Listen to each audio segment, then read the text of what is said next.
Necessity is the mother of invention, and nothing ever drives necessity further than war. Incredible and terrifying inventions were birthed from World War II, namely from necessity. The subject of our video today, the GMC DUKW, or DUK, is one of the more benign yet ingenious inventions. Stemming from the US military's need for a fast and versatile amphibious vehicle, the DUK was the vehicle for the job. It did its job, served through the war well into the 50s, and was ultimately retired. The vehicle was then picked up by collectors, then entrepreneurs. A unique piece of history and a fun and exciting way to see new places. But what serves the military well isn't always so well suited to civilian life. As owners and operators would soon see, the DUK was made for tours of duty, not tours of the local waterways. Despite having a lucrative military career, the DUK had quite the time getting accepted by the military. The National Defense Research Committee in the early 40s realized the need for amphibious vehicles, the need to transport troops and equipment not just from ship to shore but to the front lines and beyond after an amphibious landing. The committee approached Rod Stevens Jr. of the Sparkman and Stevens Yacht Designers Incorporated to come up with an amphibious military vehicle, which he initially used a Ford quarter-ton truck, or what would come to be known as the Willys Jeep, or more famously just the Jeep. A fun side note, there's actually a huge amount of discourse about where the term Jeep came from and why. Some saying it comes from the term GP, which is just slurred to Jeep. Others say it was a term that existed beforehand for any sort of 4x4 utility truck, based on a Popeye character called Eugene the Jeep. Go read about it sometime, it's actually pretty neat. Anyways, using the Jeep, Mr. Stevens designed an enclosed hull and sponson around the vehicle to create buoyancy, then developed a single propeller with a power rudder behind it. The vehicle he came up with was the Ford GPM, also nicknamed the Seep. The vehicle, once completed, was about 300 pounds heavier, but could wade through calm waters. Despite it being deemed too slow on water and too heavy on land, Ford ended up making over 12,000 of them. It was a great proof of concept and considered a successful trial for the intended purpose of upscaling the vehicle. Another fun fact, a solid third of these Seeps were sent to Soviet Russia for Lend-Lease. They loved these little trucks so much they made their own copy with the Gaz-46. Once the Seep was successfully rolled out, the NDRC approached Ford to try and develop another amphibious vehicle from their 2.5-ton trucks, to which Ford declined. They approached the General Motors Yellow Coach manufacturing company after this. They intended to modify the existing GMC CCKW 2.5-ton trucks, or the original Deuce and a Half. These sturdy and reliable trucks were already being produced in high numbers. With a 91 horsepower GMC Model 270 straight-six engine, they had the power to be converted to an amphibious vehicle and carry the intended 24 soldiers and kit, or 5,000 pounds of cargo. Just like the Seep, they put an enclosed hull around the truck, added a bilge pump, and a single prop and rudder. So in June of 1942, the DUK was ready for testing. The name DUK came from GMC's model naming method. D is for 1942. They numbered sequentially, A for 1939, B for 1940, and so on. The U stood for utility, the K was for all-wheel drive, seeing as all 6 wheels were drive wheels, and the W was for dual rear axle, both being driven. Thus, the DUK. The first tests were on inland lakes in Crystal Lake, Michigan, and were promising. Everything running smoothly. 2 weeks later, they wanted to take the DUK on the ocean and really run her through her paces. So the Army requested they drive the DUK to Fort Belvoir in Virginia. There, they could do some land tests, and when weather permitted, some tests at nearby Virginia Beach. There, it carried 6,000 pounds of cargo over various obstacles and in calm water. Pleased with this, it was brought to Virginia Beach to do the same thing the next day, but sadly, the waters were very calm. They still were able to carry 75 men on board in a test, but an issue was noted as to how easily the DUK got stuck in soft sand. Mind you, while carrying 8,000 pounds, well over the intended amount. So it was determined the vehicle would air down the tires to around 15 psi in soft sand. They also added a shovel to the equipment list, as well as sand anchors for the winch so the DUK could perform a self-rescue. Chasing bad weather, the team brought the Duck to Kitty Hawk, North Carolina to finally get her into some surf conditions. They sadly found the waters in Kitty Hawk to be FAC, or as we like to call it, flat-ass calm. They decided to show the Duck off to the personnel of the Kitty Hawk Coast Guard station, who were indeed very impressed with the machine and also eagerly wanted to see its capabilities. The following day, the crew awoke to a stiff wind and decent surf conditions. So the crew, along with Rod Stevens, the designer, went out with a photographer who stayed on shore and started testing out the capabilities of the vehicle as the photographer documented it, for better or for worse. The Duck entered the choppy North Carolina waters where an immediate issue was discovered. Like many single screw-driven lower-powered boats, it struggled to turn to port. The Duck had a motorized rudder, but also the torque of the prop created something known as prop walk, which caused the bow to naturally turn to starboard. That, coupled with the wave action, caused the Duck to go broadside to the waves, which subsequently pushed her back up onto the beach. Her engine compartment and cab were swamped by the waves, dousing her igniters and killing the engine as well as the bilge pumps. All of this, unfortunately, captured on film. The Duck was pushed up on the beach where the crew dried the ignition and restarted her, before struggling up onto the beach where it got stuck in the sand. It was promptly winched out, but lessons were learned. Improvements would need to be made. With these lessons, the Duck was driven back to Pontiac, Michigan, where 4 new pilot models were built for testing. By November of 1942, a grand total of 8 of the pilot vehicles had been produced and were driven out to Cape Cod, Massachusetts for testing. The vehicles were tested in surf conditions of up to 6 feet and proved to behave admirably with the changes made to them, but they still hadn't been adopted for use by the US military yet. An influential event would soon change that, though. On the night of December 2nd, shortly after midnight, a U.S. Coast Guard auxiliary vessel was operating and patrolling just off of Cape Cod. The Coast Guard Auxiliary being a civilian branch of the Coast Guard, a group of volunteers working under Coast Guard command and performing lower risk yet essential duties to supplement the already very small branch. Things like recreational boat inspections, safety patrols, and radio watchstanding. This night, a 50-foot yawl by the name of Rose was performing U-boat spotting patrols, where she ran aground on some rocks. Conditions were bad. Winds of 40 to 60 miles per hour, high waves, and driving rain. The auxiliary crew called for aid from Group Boston, stating they were all right, but couldn't effect a self-rescue by swimming or lifeboat. 3 nearby stations sent aid in the way of breeches buoys and a surf boat, but couldn't get close enough to effect a rescue.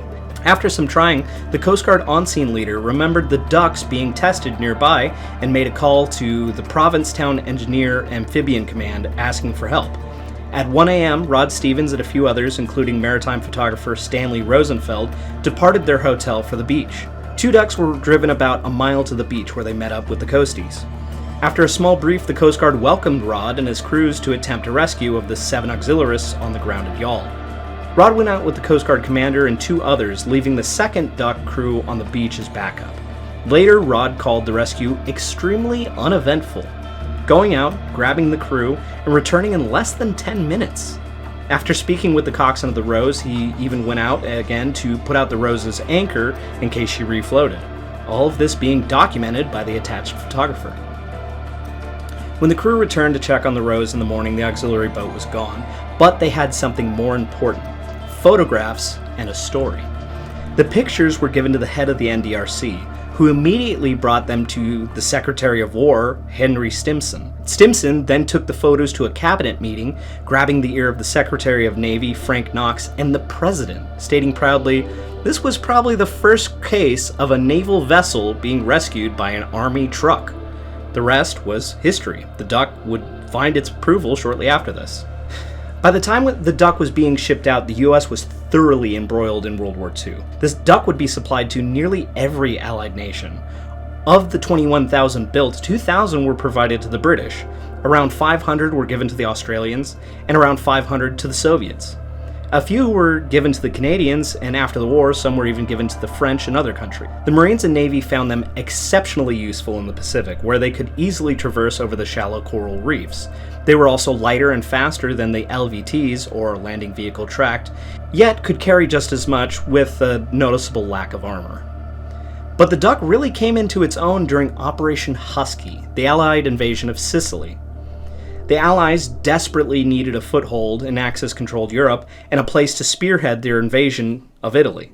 They launched a massive combined arms amphibious invasion of Sicily and employed the largely yet untested Duck, 1,000 of them in fact.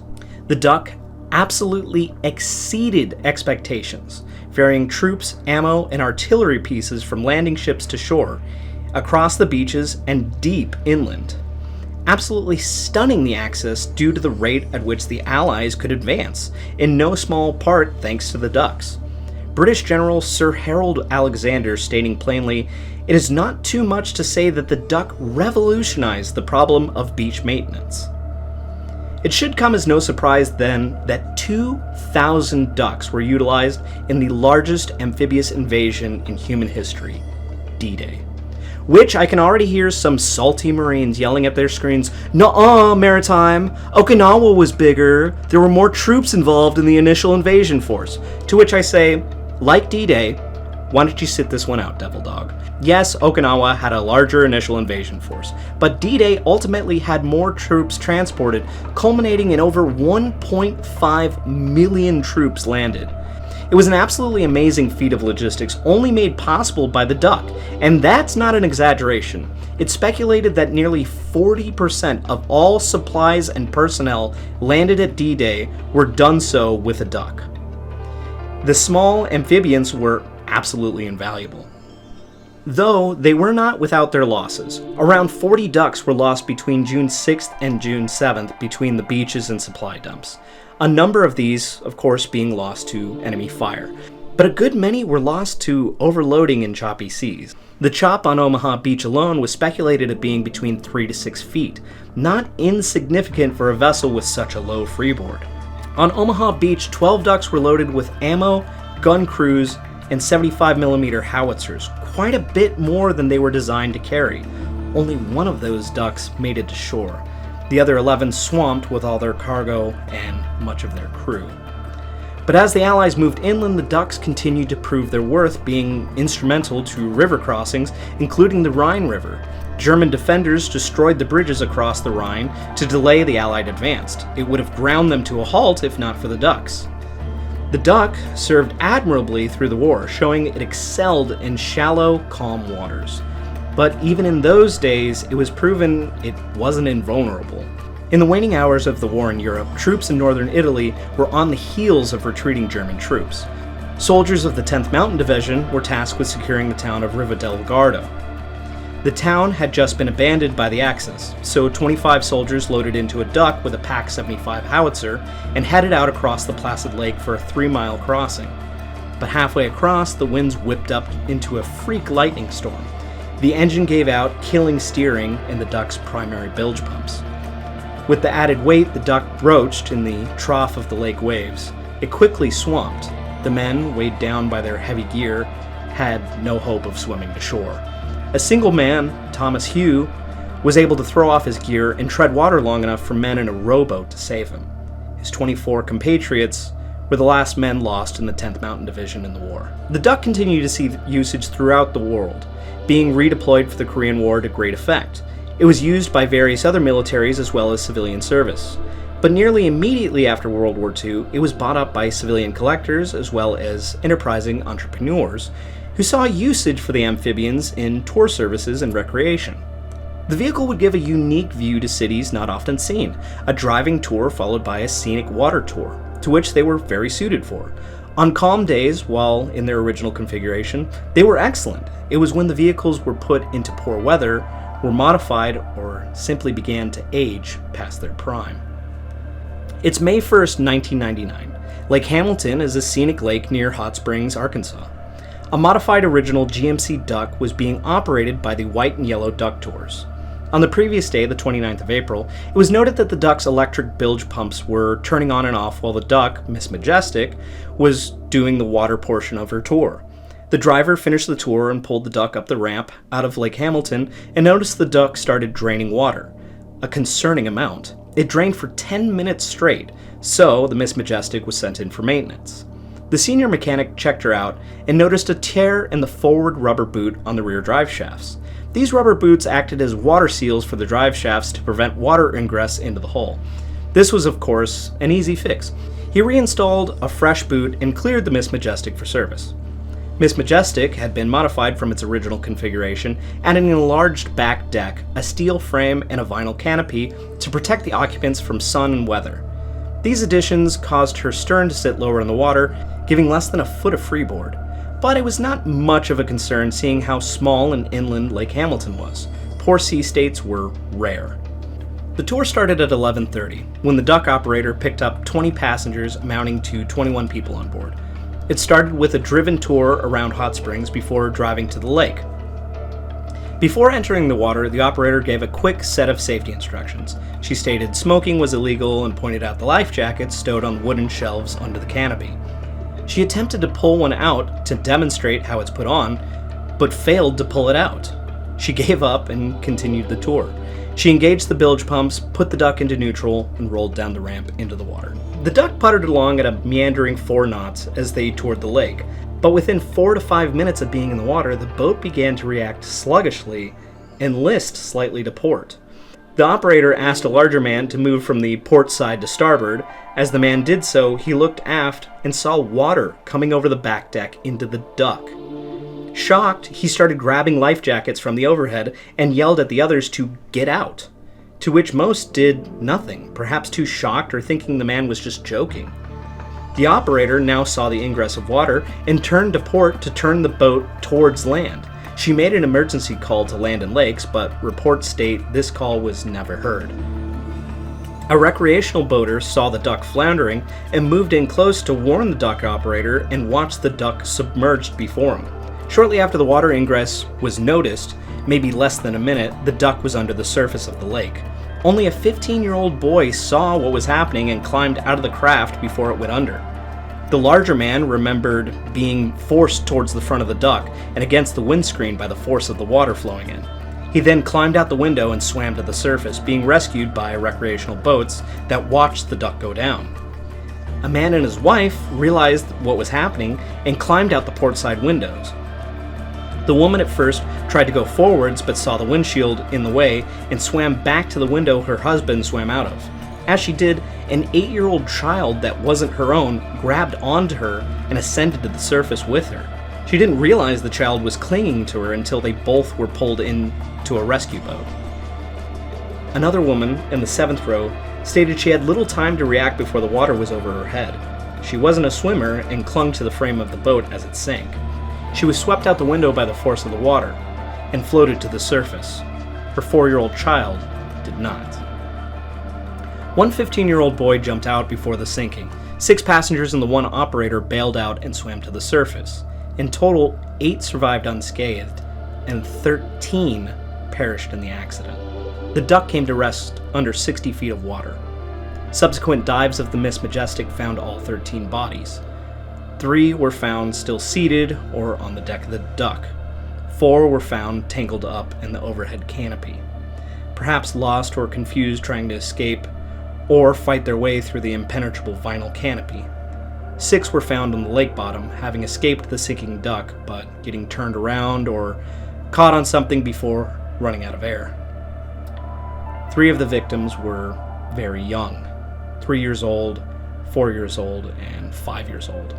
The culprit for the sinking was very quickly identified. The boot on the aft drive shaft had been replaced, but the hose clamp keeping it on had not been tightened enough. It had come jostled loose either in transit or once the Duck entered the water. Water was then allowed to freely flow into the hull at a rate of about 175 gallons per minute. The Duck was built with a powerful 250 gallon per minute Higgins pump, which was powered by the Duck's engine. But the Miss Majestic's was inoperable. Instead, the Miss Majestic had a single 18 gallon per minute electric pump and 2 12.5 gallon per minute electric pumps. One of the 3 electric pumps was inoperable at the time of the sinking. Even if all 3 were functioning, it wouldn't have been enough. The boat also had a bilge alarm fitted, which also was not functioning. The Coast Guard released a NAVIC, or Navigation and Vessel Inspection Circular, afterwards, setting a standard for inspections on ducks, citing the importance of thorough hull inspections as well as inspections on bilge pumps and through fittings. but the NTSB put out a larger recommendation. The requirements was a total removal of canopies over the crew compartment or a redesign to allow easier egress, re-engineering the hull to create compartments in the duct to stop progressive flooding, a redesign of through hull fittings to the minimum diameter necessary, as well as more inspections in the water for watertight integrity. These, sadly, were not accepted or put into place. This may not have been the first incident involving a duct, but it most certainly wouldn't be the last. But it was indicative of a trend of the converted ducts. They were getting old and breaking down, on top of other issues such as adding more weight to the already strained platform. July 7, 2010, in Philadelphia, Pennsylvania, Duck 34 with Ride the Ducks International LLC just finished a tour of downtown Philadelphia before rolling down the ramp into the Delaware River. The vessel would do a short 20-minute jaunt down the river and back up, showing off the city of brotherly love from the riverfront. On board were 37 people, a master and a deckhand, as well as 35 passengers. Duck 34 was built upon the chassis of an original 1945 U.S. Army duck, and was classified by Amphibious Vehicle Manufacturing LLC of Branson, Missouri, the builder, as a stretch duck. This meant that they had lengthened the duct by 2 feet. Duck 34 had been modernized with modern radio equipment, bilge pumps, and fire detection and suppression systems. The waterborne part of the tour was going well. The master passed off the driving of the duct to the deckhand as he narrated the tour. About the time the duct turned upriver, the deckhand noticed the engine temp was starting to rise, but didn't mention anything to the master. At this time, he also noticed an upbound vessel a few nautical miles off his stern. The vessel was the 78-foot-long, 148-ton tugboat Caribbean Sea. In alongside tow next to her was the empty 250-foot slop barge, the Resource. The vessel was moving upriver at about 6 knots and was slowly gaining on Duck 34. Partway through the upriver transit, the master of Duck 34 noticed what he believed to be white smoke beginning to fill the cabin. He switched seats and took command from the deckhand, believing the vehicle had caught fire. He turned off the engine, closed the emergency fuel cutoff, cut the batteries, and closed the fire dampers to the engine compartment. He then made a call on Channel 13 notifying local mariners of the issue, but no such call was recorded by local radio stations. He then directly called the company on a company cell phone, asking for a tow, which one was dispatched almost immediately. Another duck, Duck 44 of the same company performing the same tour, pulled in close to see if Duck 34 was all right. Both the deckhand and master believed that any fire that may have started was snuffed, and now they simply needed a tow. They waved Duck 44 off, stating that everything was all right and to finish their tour. Trying to tow the duck with passengers on both vehicles would have been needlessly difficult and possibly dangerous, so this was probably the right call. Shortly after, the master ordered the deckhand onto the bow to drop the anchor to keep the duck from drifting downriver. The deckhand did so, anchoring the duck in the middle of the navigable channel. During this time, the deckhand would be noted as having sent 2 text messages from his personal cell phone, both of which were personal messages and not work-related. Around this time, though, he and the master both noticed the Caribbean Sea and her barge traveling down the center of the channel towards them, having not reduced speed at all. The deckhand stated he believed the tug to be about a nautical mile away at the time. In truth, it was closer to 0.3 nautical miles away. The master made another call on Channel 13, warning the tug and barge that they were anchored and broken down. He thought he noticed a change in course in the tug and began duct taping over the vents in the passenger compartment to keep any more smoke from entering the cab. By the time he finished that, he looked back to realize the barge was bearing down on them, and they were on a collision course.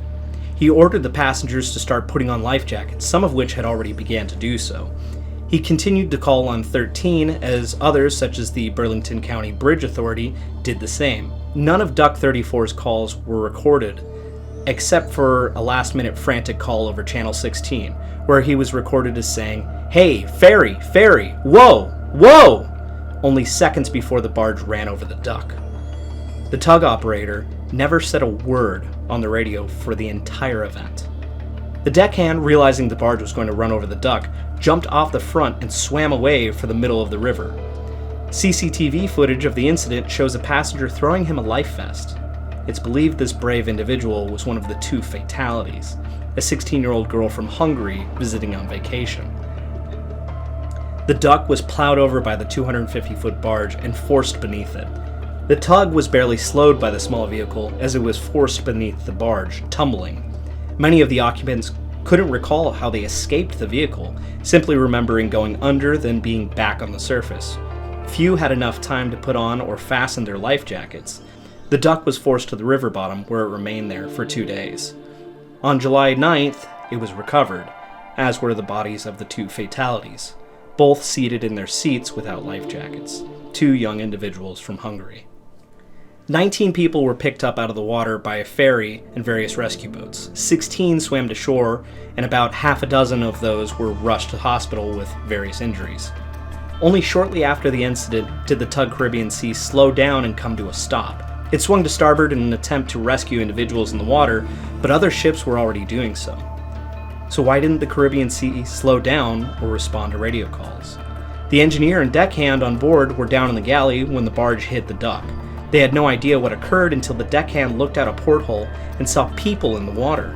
The pair rushed to the fantail and saw numerous people floating in the water behind them. The engineer rushed towards the master's stateroom to find the mate on watch standing outside the stateroom. He woke up the master and told him that he had ran over a duck boat. The master rushed to get dressed and met the mate back up in the pilot house. Subsequent investigations showed a scene of deep negligence on the Caribbean Sea. The mate on watch had just relieved the other mate and started his 2-week hitch.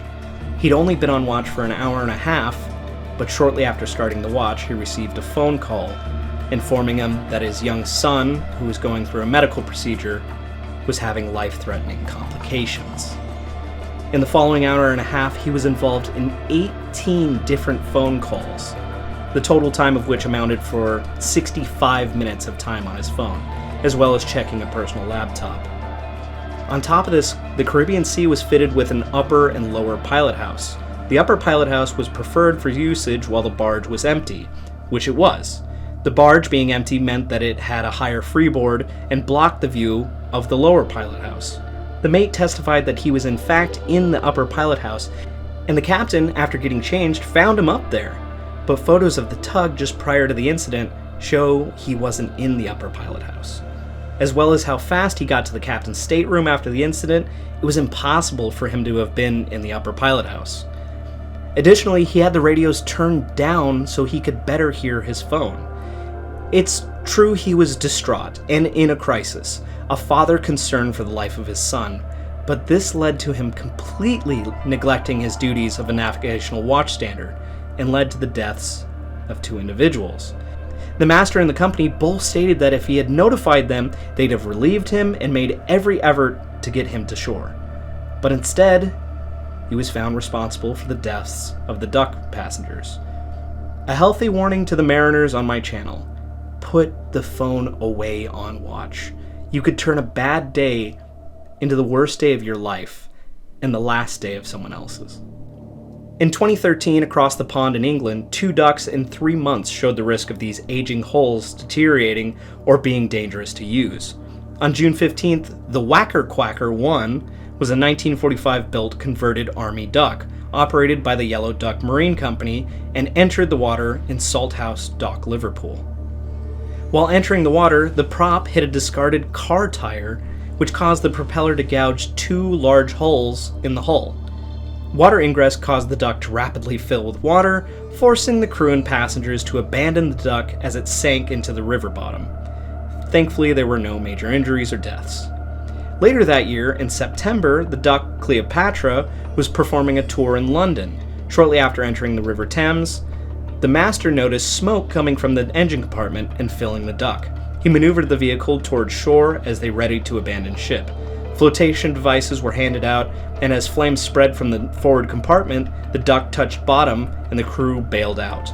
Again, there were no serious injuries. The fire was caused by the drive shaft rubbing against flotation foam in the hull. One issue with the duck that hasn't been addressed is the massive forward end or bow of it. The duck, being amphibious, has a large front end to aid in displacement and keep water from flowing over the hood into the crew compartment. This often causes a large blind spot just in front of the vehicle, similar to an American semi-truck or those ridiculous F-750 turbo-duty Mungo Cab King Ranch trucks. Miss me with those things. You won't catch me dead driving into a truck like that. I miss my old 2001 4-cylinder manual single-cab Toyota Tacoma. Now that was a work truck. But I'm getting sidetracked. Anyways, in May of 2015, Ride the Ducks in Philadelphia was once again in the news for all the wrong reasons. A 68-year-old tourist from Texas was hit by a duck boat as she was crossing the street in Philadelphia's Chinatown district. 68-year-old Elizabeth Karnicki was pronounced dead at the scene. The 72-year-old driver of the Duck stated he never saw the woman, and eyewitnesses stated the victim had been distracted by her phone or tablet as she crossed the street. In April of 2016, a similar incident occurred in Boston. This time, a woman riding a scooter with a passenger was run over and killed. 28-year-old Allison Warmoth was stopped at a red light in front of and in the blind spot of a duck. When the light turned green, the duck rolled over her and her passenger. Both were taken to the hospital where she passed away from her injuries. Her passenger received non-life-threatening injuries. These weren't the only land-based incidents either. The Duck comes with special sets of maintenance needs, being a vehicle that often enters corrosive salt water before driving at highway speeds. The vehicle needs constant inspections and maintenance. This became extremely apparent on September 24, 2015. Duck 6 of Seattle, Washington's Seattle Duck Tours was traveling southbound on the Aurora Bridge on the SR 99 highway. On board were 37 people, just starting a 10:35 a.m. tour. Northbound on the same bridge was a motor coach carrying 49 passengers from North Seattle Community College, also taking a tour of the area. About halfway across the bridge, the operator of the Duck remembers hearing a clunk-clunk sound before the Duck began drifting to the right. A moment later, the left side dipped and the Duck swerved violently to the left, crossing the center of the bridge into oncoming traffic. It hit the left side of the oncoming motor coach at a steep angle. It tore a massive 19-foot hole in the side of the bus, injuring several, the pointed bow of the Duck acting like a blunted blade, gouging out a large portion of the bus. Other vehicles slammed in the side of the Duck in oncoming traffic. Once all was said and done, 5 passengers on the motor coach died. 30 passengers from both vehicles received serious injuries, and 41 received minor injuries. The culprit was found to be a poorly maintained and corroded axle housing, the left front wheel physically coming off the vehicle as it was traveling at about 40 miles per hour. The last case may be the most recent, but it's also the most difficult to recount. Every one of these incidents have been a tragedy, many involving terrible losses of life. But most are eclipsed by what occurred on July 19th, 2018, on Table Rock Lake in Branson, Missouri. Branson, Missouri has a sizable duck fleet of old 1944 and 1945 dated modified ducks, all part of Ride the Ducks Branson. The duck in question was Stretch Duck 7, a modified longer version of the Army's GMC Duck. With additional rows of seating, a vinyl canopy, and vinyl side windows that can be lowered automatically and detached in an emergency. The day of the 19th of July went on like any other. Stretch Duck 7 conducted 4 trips between the hours of 1000 and 1600, each trip carrying between 20 and 32 people on the normal route with no issues at all, using the same captain and driver each time. But starting at 11:28, a severe thunderstorm watch was issued by the Storm Prediction Center in Stone County and Taney County. The watch continued almost every hour until it was upgraded to a severe thunderstorm warning at 1832. The final tour the Stretch Duck 7 would make started off at a place they called the Duck Dock at 1800. There, the company manager boarded the Duck to discuss the weather with the captain and the driver, who both had noticed the approaching weather. The manager instructed the crew to do the lake portion of the tour first, as it usually concluded the 90-minute tour. He wanted to try and beat the weather. The driver and captain agreed. The 29 passengers boarded the boat as the crew talked about the approaching weather, having seen it on their weather radar. The captain later stated he didn't think it looked severe. The manager departed and the tour began at 1832. The exact minute the National Weather Service issued a severe thunderstorm warning. The warning forecasting 65-mile-per-hour wind gusts. Just to the northwest of Branson, a massive squall was sweeping towards them. The drive to the ramp took just 15 minutes and was performed by the driver. At the ramp, the captain gave the Coast Guard's mandated safety brief. discussing the no smoking policy, the location of firefighting equipment, and the location of life rings and life jackets. He also donned a life jacket and showed how to use it, before pointing out emergency egress points. Ahead of Duck 7 was Duck 26 and Duck 54, already puttering around Table Rock Lake at a peaceful 4 to 5 miles per hour. At 1853, Duck 7 rolled down the ramp piloted by the captain, who issued a securite call on Channel 13 as the duck pushed into the water. He, as well as the captains of Duck 26 and 54, all state the same thing. The conditions at the time the ducks entered the water was beautiful. The captain of Duck 54 said, "A little pond. I mean, glass. It was just crystal clear. The water was perfect." But, at this moment, in less than 10 minutes, Duck 7 would be submerged 80 feet under the lake surface. Just before the duck touched the water at 1849, lightning was sighted just 19 miles away. By 1902, there was another thunderstorm warning issued by the local county.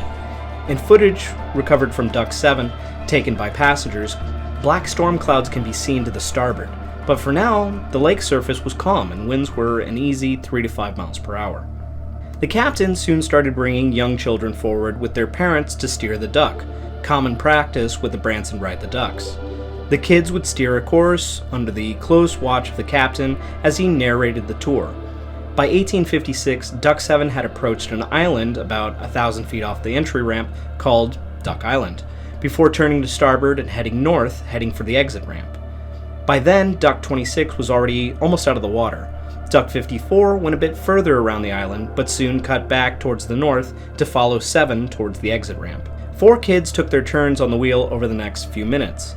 By the third, winds had suddenly picked up enough for the captain to raise the front windshield, and the 4th child would be cut short as the captain took over. Winds had picked up significantly in just 4 minutes. The sky had darkened and wind whipped up the waves. By 1900, the other ducks other than 54 and 7 were out of the water and saw large clouds rolling in as wind whipped up the lake into a flurry. Moored next to the exit ramp was a stern paddle wheel excursion boat, the showboat Branson Belle. The Belle was slated for a 2000 lake cruise, but seeing the weather warnings, the crew had doubled up lines and readied the boat for poor weather. Crew on board the Belle watched as weather conditions worsened and the ducks began to struggle towards shore, passing within 100 feet of the paddle ship at its dock. Shortly after 1900, the winds began to howl in full fury, about 40 to 50 mile per hour winds. Waves around 2 to 4 feet with white caps. The captain of Duck 7 closed off the driver's side window and lowered the port and starboard window covers, as Duck 54 did the same, coming up from behind Duck 7 as she was easily going twice her speed. Duck 7 going around 1.5 to 2 miles per hour, while Duck 54 did around 4 miles per hour into the driving wind and rain. At about 1902, the captain of Duck 7 closed a damper on the hood of the duck. The air intake was sealed by this spring-loaded damper and prevented water ingress into the engine compartment and hull. By this time, Duck 7 reached the stern of the showboat Branson Belle, and the captain attempted to call the duck dock on the radio but received no reply. By 1904, the bilge alarm went off, meaning water was somehow getting into the hull of the duck, causing it to slow down and lose vital freeboard. Just after this, the bilge alarm on Duck 54 went off. Around that time, Duck 54 overtook Duck 7, passing closer to shore than the other now floundering duck. By 1905, Duck 54 had reached the stern of the Belle and turned starboard, putting her in the trough of the waves, but pointing her towards the exit ramp and salvation. Duck 7 lagged behind, still not reaching the stern of the Belle. The captain of Duck 7 made another call on the radio, again not getting an answer. Crew aboard the showboat Branson Belle now filmed the harrowing ordeal on cell phone cameras, not realizing they were about to film its final moments. By 1907, winds were recorded at a max of 73 miles per hour. Highest wave height, nearly 5 feet. Duck 54 exited the water safely, but Duck 7 had only just cleared the stern of the large paddle boat. The captain came to starboard, lining up for the ramp. He had less than 300 feet to salvation, but water ingress in the hull caused the boat to list to starboard. That final turn saw the last bit of freeboard on the starboard side disappear as the duck's gunwale dipped under the waves. All at once it began to go under. The captain, in his last moment, ordered passengers to move to the port side, but by then, Water in the cabin was knee-deep. The captain released the port side vinyl siding, but as he reached for the starboard, he was swept out of the boat by water coming in. The Duck, with no more reserve buoyancy, plunged 80 feet down to the lake floor. Those on the port side had a shot of getting out unless they were wearing flotation devices. Many wearing life jackets were pinned to the vinyl cover by the very devices meant to save their lives. On the starboard side, the vinyl windows were still in place, blocking their escapes as well. Many on board were either too elderly or too young to escape. The oldest amongst the fatalities being a 77-year-old man, the youngest just 1 year old, cradled in the arms of her mother that perished as well. Crew on board the Belle immediately leapt into action to save the survivors that buoyed up to the surface, being instrumental in keeping the death toll from being any higher that day. Passengers from the Duck clung to the paddle of the showboat Branson Belle as crew helped them on board. Others stood on the supports or climbed onto a nearby moored tug to assist. The crew attempted to launch the Belle's rescue boat, but it was immediately swamped by waves. 2 crew members, a passenger on the Belle, and a deputy sheriff all donned life jackets and leapt into the waters to save people. 3 of those were swept out into the lake, but were saved later on by a Good Samaritan boat that quickly got underway. Of the 31 souls on board Stretch Duck 7, only 14 survived. 8 of the deceased were recovered from the surface and were unable to be resuscitated. The remaining 9 were recovered by divers. 3 that were laying on the lake bed were recovered that night. Another 3 were recovered the next day at 44 feet of water, where the Duck initially touched bottom. Another 3 were found at 85 feet of water. The Duck had rolled down deeper, and these 3 were only able to egress or float out after this. 1 was found inside the Duck still seated. So what had happened? Why had Duck 7 sank while Duck 54 passed it and survived? After an investigation, minor differences were found in the 2 ducks. Both were original Army trucks converted to be stretch ducks, but Duck 54 was slightly wider by 6 inches, and her freeboard about a half-foot higher. This caused her to ride higher in the water, and her captain to be able to go twice as fast. Additionally, the hood air intake dampers were of different designs. When Duck 7 closed her air intake, it closed upwards and was held up by a spring. The spring tension was easily wrenched downwards by the water crashing on the bow, but Duck 54's intake closed downwards. Water crashing on the bow would do nothing. Such a small design difference allowed 54 to move faster and take on less water. That slight difference was the difference between life and death. Ultimately, inspections showed nothing wrong with Stretch Duck 7. The error was in the company failing to heed the weather warnings and continuing the tour despite the impending thunderstorm. A storm that, by all means, was a freak weather event. Winds whipped up from nothing to 70 miles per hour in a matter of minutes, something the locals called a derecho. The Coast Guard blamed the company and operators for the deaths. But the NTSB went further, blaming the intrinsic design of the Duck and the Coast Guard for not putting in place further safety measures in the dangerous amphibians.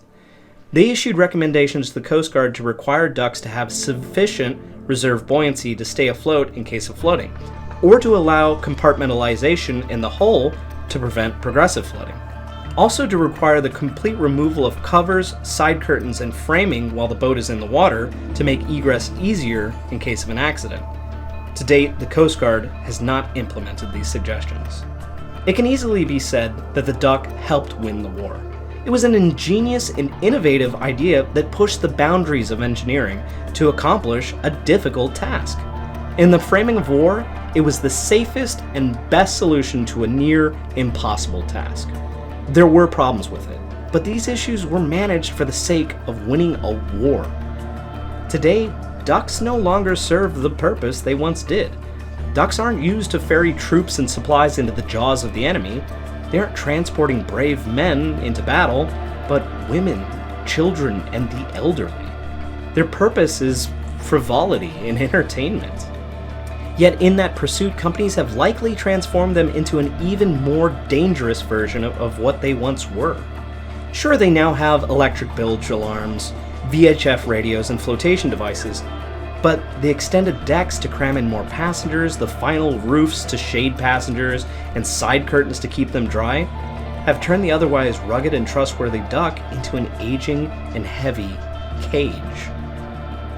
20,000 ducks once existed. It isn't known how many still exist for tours.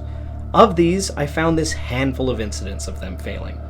So perhaps they are only rare occurrences in the grand scheme of things.